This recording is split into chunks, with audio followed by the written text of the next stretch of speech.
വിഷമിക്കുന്നേ? ആണുങ്ങളായ ഇത്ര പാവാവരുത്. കുറച്ച് ചങ്കൂറ്റൊക്കെ വേണം, അല്ലേ മീനാക്ഷി?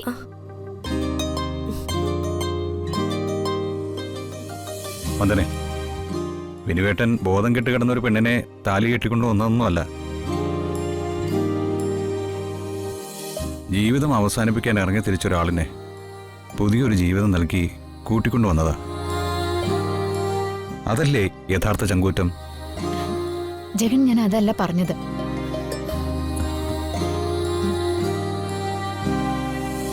ഇങ്ങനെ ആരുടെ മുന്നിലും തലതാഴ്ത്തി നിൽക്കേണ്ട കാര്യമൊന്നുമില്ല വിനുവേട്ടന്. ഒരു ജോലി കിട്ടിയ തീരാവുന്ന പ്രശ്നങ്ങളെ ഇവിടെയുള്ളൂ. ഒരു സ്ഥിരവരുമാനം ഇല്ലാത്തതിന്റെ പേരിലല്ലേ ഇവിടെയുള്ളവരെല്ലാം ഈ പാവത്തിന് ഇങ്ങനെ അപമാനിക്കുന്നേ? അറിയാം, അതിനെക്കുറിച്ച് ഞാൻ ആലോചിച്ചു. ഇനിയിപ്പോ വിനുവേട്ടനൊരു ജോലി കൂടിയല്ലേ തീരൂ. ദേ, എന്തെങ്കിലും ഒരു സ്ഥിരപരമായുള്ള ജോലി കിട്ടുമെന്ന് ഞാനൊന്ന് ശ്രമിച്ചു നോക്കട്ടെ. നന്നായി മോനെ, ഈ കാര്യം ഞാൻ നിന്നോട് പറയാനിരിക്കുകയായിരുന്നു. നമ്മുടെ വിനുവിന് വരുമാനമുള്ളൊരു ജോലി കൂടിയേ തീരൂ. ഇപ്പൊ ഇവൻ ഒറ്റയ്ക്കല്ലല്ലോ. അച്ഛൻ ധൈര്യമായിട്ടിരിക്കേ, നമുക്കത് ഉടനെ ശരിയാക്കാം. ശരി.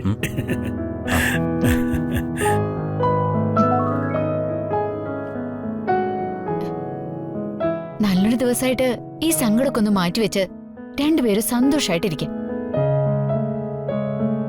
വിനുവേട്ടാ, മീനാക്ഷി, അപ്പോ ഗുഡ് നൈറ്റ്.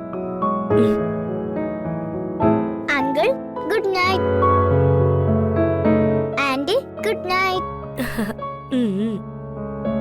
മീനാക്ഷി, നിങ്ങൾ എന്ന റൂമിലേക്ക് ചെല്ല്.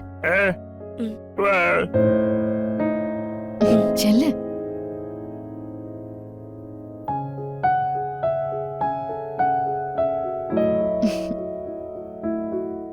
ആ, അങ്ങനെ വിനുവേട്ടനും ആദ്യരാത്രി.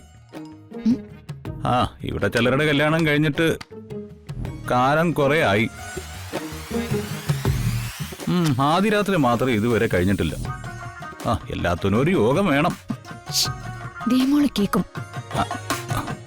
ഈ ആദ്യരാത്രി എന്ന് പറഞ്ഞ എന്താ?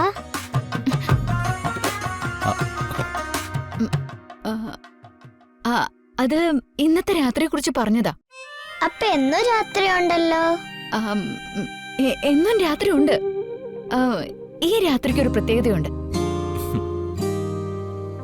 മീനാക്ഷിയെ വിനുവേട്ടൻ കല്യാണം കഴിച്ചു കൊണ്ടുവന്നതിന് ശേഷം മീനാക്ഷി ആദ്യമായി ഈ വീട്ടിൽ അന്തി ഉറങ്ങുന്നത് കൊണ്ടാണ് ആദ്യ രാത്രി. ഓ, അതാണോ? ഞാൻ വേറെ എന്തൊക്കെയോ തെറ്റിദ്ധരിച്ചു. കളി.